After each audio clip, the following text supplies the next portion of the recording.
Sahabələr soruşdular ki, ey Allahın Rəsulu, o körpü nədir? O körpü necə olacaq? Və sonra Allah Rəsulu həmin sıratı vəsf edir. Buyurur ki, dəhd. Dəhd, yəni o elə bir körpüdür ki, ayaqların sabit qalmadığı, hər bir ayağın büdrədiyi, ayaqların sürüşdüyü bir yerdir. Fihi xatatif, elə bir körpüdür ki, onun üzərində dəmirdən çəngəllər və kələlib və qarmaqlar və həsək və dəmir tikanlar olacaq. Və sonra Allah Rəsulü buyurur ki, siz həmin o dəmir tikanları Nəciddə görürsünüz. Nəcid torpaqlarında yetişən bir ağac var. O ağaca sədən deyilir. Onun budaqları üstündə balaca çoxlu tikanlar var. Allah Rəsulü aleyhissalatü vesselam buyurur ki, bax bir növ həmin o sədən ağacına oxşayacaq. Fəyəmurrul müminun kəttarfil ayn.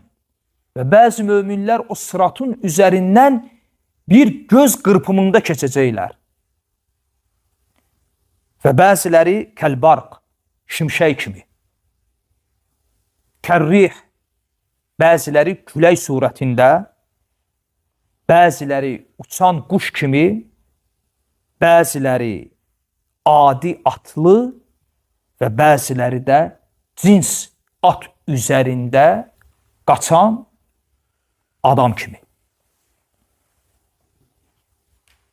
Və bir rəvayətdə gəlir ki, və bəziləri sıratın üzərindən sürünə keçəcək. Fənəcin musəlləm.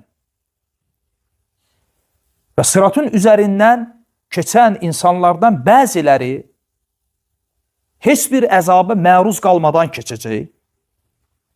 Bəziləri məxduşun mursəl. Ətləri didi olacaq. Lakin keçəcəklər. Və bunlara qiyamət günü veriləsi son əzab bu olacaq. Sırat üzərində. Hətta cənnətə tam təmizlənmiş halda girəcəklər və bəziləri də məqdusun fi nəri cəhənnəm. Və bəziləri də cəhənnəm oduna düşən insanlar. Və sonra müəllif rəhməhullah buyurur ki, وَلَهُمْ أَنْوَارٌ عَلَى قَدْرِ إِيمَانِهِمْ. Və sırat üzərindən keçənlərin imanları miqdarında nurları olacaq. Yəni, əslində insanı sırat üzərindən keçirən nə olacaq? Onun imanı, onun əməlləri. وَلَهُمْ أَنْوَارٌ عَلَى قَدْرِ إِيمَانِهِمْ. Müəllif buyurur ki, cəhənnəm üzərindən keçən hər kəsin imanı miqdarında nuru olacaq. Və Peyğəmbər sallallahu aleyhi və səlləm buyurur ki, və onlara öz əməllərinin miqdarında onlara nur veriləcək. Və bəzilərinin nuru əzəmətli bir dağ boyda olacaq və o nurun önündə, o ışığın önündə sıratın üzərindən keçib gedəcəklər. Və bəzilərinin nuru bundan az olacaq. Bəzilərinin nuru, ışığı bundan çox olacaq. Və Allah Resulü aleyhissalatü vesselam buyurur ki,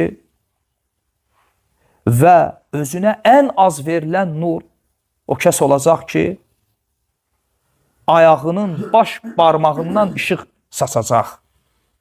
Bəzən yanacaq, bəzən sönəcək. Yananda yürüyəcək, sönəndə duracaq. Və təbii ki, hər durduqda da o sıratın üzərində olan o əzablara məruz qalacaq. Allah bilir, ya keçənlərdən olacaq, ya da ki, cəhənnəmə düşənlərdən.